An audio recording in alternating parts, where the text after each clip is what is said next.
My life's gonna change. Your life's gonna change. You gotta make that decision leaving this place. So no more want. Moving forward. We want to go distance ourselves from our friends and family because we have dreams. You go, boom. That hurt right there. But watch. Many of you, you have not only one, you have not only two. So one represents your mom, one represents your wife or ex or friend or peer or cousin, another one, another one, and another one, and another one. These are all people that are holding you back. Watch. Watch your heart. One of the scariest things about life is a question. The scary question can shake a soul up because no one's asked that question. So for me, the transition for somebody to want to change it and get clarity is actually asking questions. This hand represents you. This hand represents your friends and family. This is you saying, I want to go do something big with you. You go, but your friends are like, come back down here. What are you doing? Come back. No, Mom, Dad, I'm so sick and tired of being broke. Son, come back down here. We're not special, just regular. You think you're going to be a millionaire one day? And you keep going.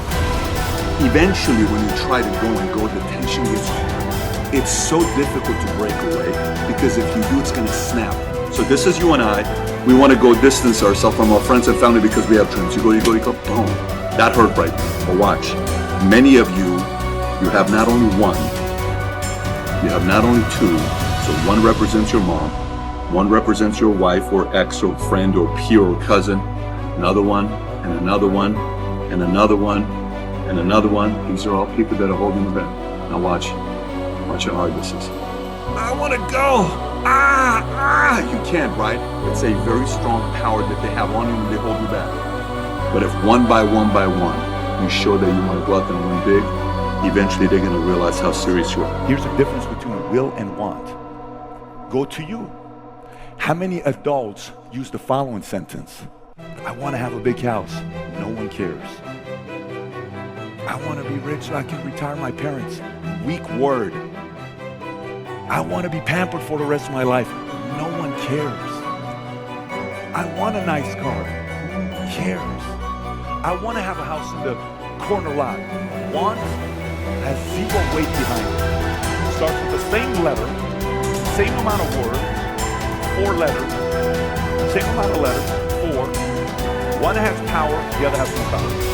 2001 would make me how old? 22 years old. I'm broke. You have no idea how broke I am. The camera goes on me, and here's what this crazy 21, 22-year-old kid says, if you can play this video. Mark my words, by the time this year is over, next year is coming, we'll get at least 6 figure or more, and anybody that comes from my team will get close to 6 figures or more. 22 years old, I said that, right? Do you know when I walked away, what happened after I said that? I lost everything. That's what's crazy. I'm sitting there, I'm going through all this stuff. My friends invite me to this club in Burbank, and my friend Armin, he comes up to me. He says, hey, where's the 6 figures? Where's the millions, Pat? All the friends are looking at me. It's a joke. There's the dreamer. Where's the millions, Pat? Where's the millions, Pat? That's why you're afraid to say, I'm here. I read a quote the other day by Denzel. Your own family will talk shit about you when you're in the process of breaking all the generational curses. This ain't for the weak.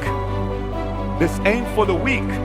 Some of you guys got some generational curses that you haven't broken yet. Let's address some of the generational curses. What are some of them? Drugs, gambling, alcohol, weed, abuse, poverty, fear of God, victimhood mentality. Every family has it.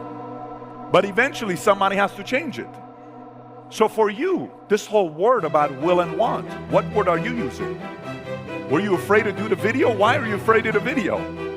Because God forbid if you go on social media and you say, mark my word, my family will become financially free, and you post that, and you don't, then you delete it, but your friends and family sees it and they laugh at you. You're afraid of being laughed at. So you play safe. You play safe. You don't want to go to these gatherings. I guarantee you the world's going to know your last name. The world's going to know what you did with his family. And by the way, I didn't say this when I was a millionaire. I said this when I was making $50 a year. It doesn't matter if I say it today. No one cares. What matters is when I said it when I was 22, when I was a nobody. I didn't have a follower on social media. There was no value to me. I didn't have $100 in my account.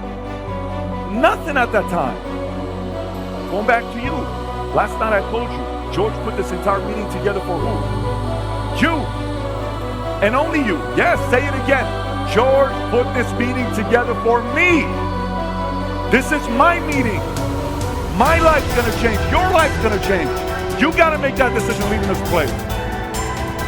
So number one, moving forward, everybody around you that's your blood, that's your family, that's in your base shop, that's on your team, every time they use the word want, change it. Stop them right there. Can I challenge you? Yes. Let's change that word to will. Change it to will. I will. We will. We will. I will. It's a powerful word.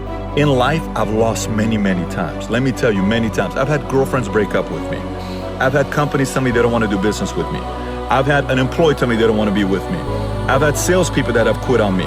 I've had so many people that I've had losses with. I've competed against people that are inferior than me, and I lost to them because they had better work ethic than me.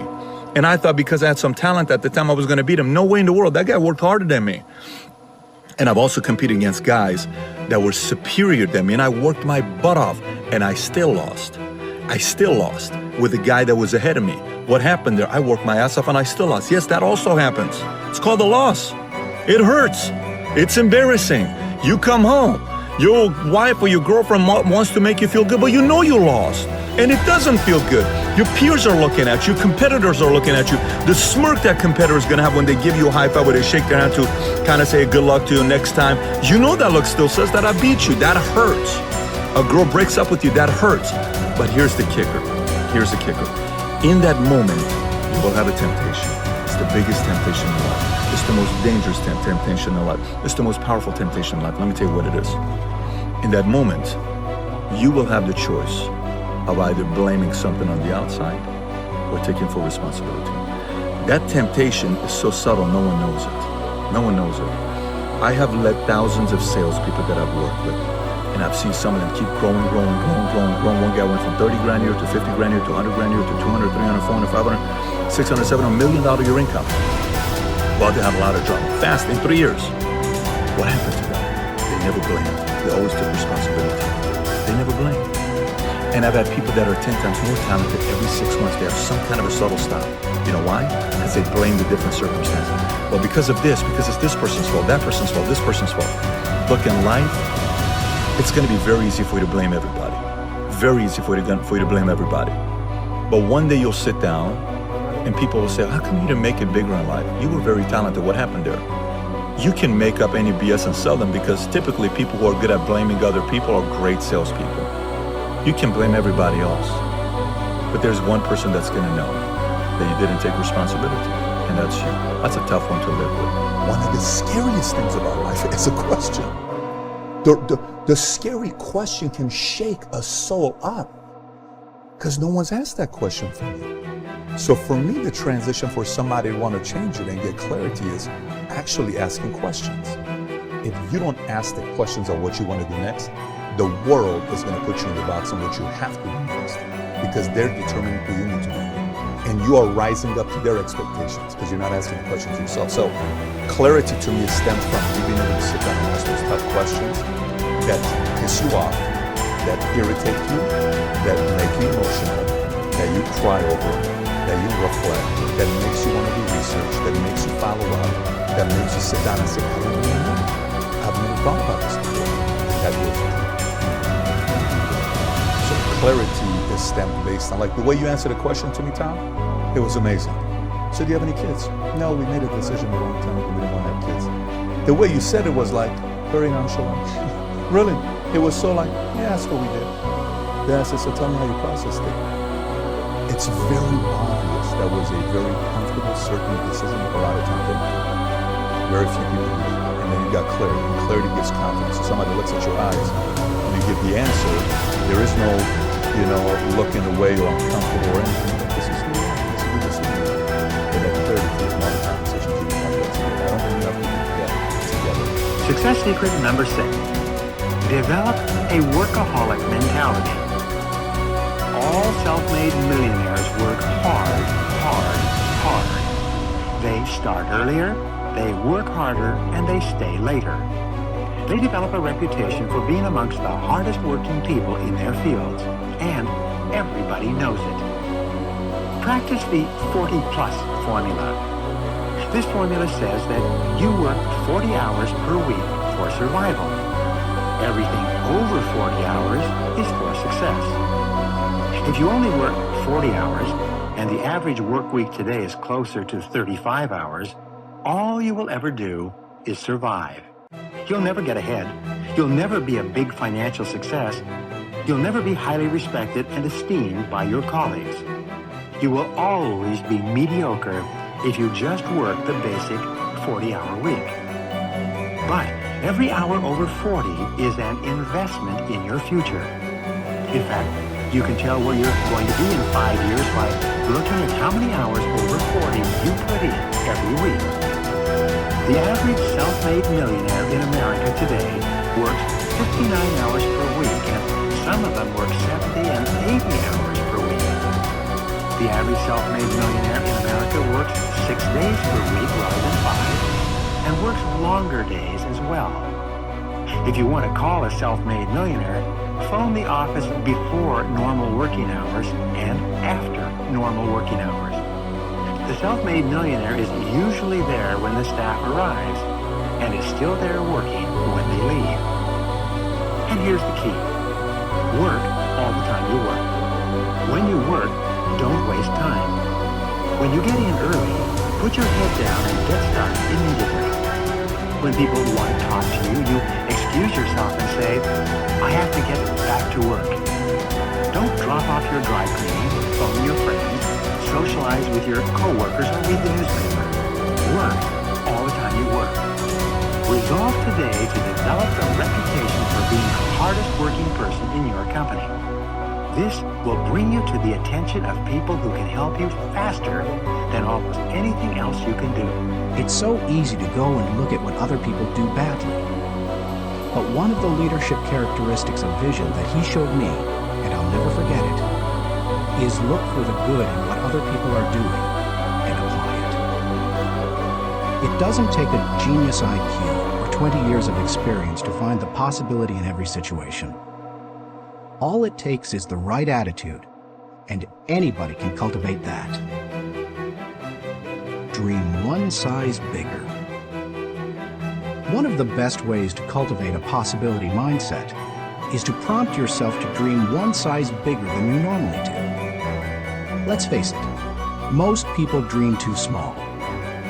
They don't think big enough. Henry Curtis advises, make your plans as fantastic as you like, because 25 years from now, they will seem mediocre. Make your plans 10 times as great as you first planned, and 25 years from now, you will wonder why you did not make them 50 times as great. If you push yourself to dream more expansively, to imagine your organization one size bigger, to make your goals at least a step beyond what makes you comfortable, you will be forced to grow. And it will set you up to believe in greater possibilities. Question the status quo. Most people want their lives to keep improving, yet they value peace and stability at the same time. People often forget that you can't improve and still stay the same.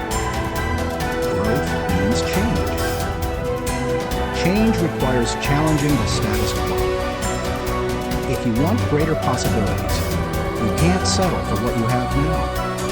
When you become a possibility thinker, you will face many people who will want you to give up your dreams and embrace the status quo. Achievers refuse to accept the status quo. As you begin to explore greater possibilities for yourself, your organization, or your family, and others challenge you for it, take comfort in knowing that right now as you read this, other possibility thinkers across the country and around the world are thinking about curing cancer, developing new energy sources, feeding hungry people, and improving quality of life. They are challenging the status quo against the odds, and you should too.